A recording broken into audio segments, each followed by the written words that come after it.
Yo mga kabakal, another welding, another day. Tara, samahan nyo ko. Gagapang tayo sa loob.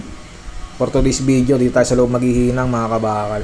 Minsan na nga lang tayo may gapangin. Butas pa.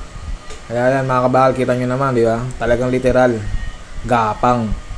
Magkakabit ako ng orate mga kabakal para ma-welding yung 3G sa labas. Ayan, yung awang. Lalagyan natin ng orate yan. Kaya dito tayo sa for today's video sa loob ng box. Wala tayong magawa. Yan ang trabaho natin. Kampalan na lang natin mga kabakal ng nasa puso't isip at damdamin. Ano daw? Yan, literal. Gapang malala mga kabakal. Ang samahan nyo, maglalagay ako ng orate. Para doon tayo sa labas, magsisimula.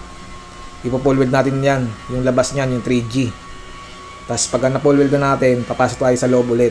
Tapos tatapusin na natin yan bago tayo lumabas. Okay na mga kabakal, let's go!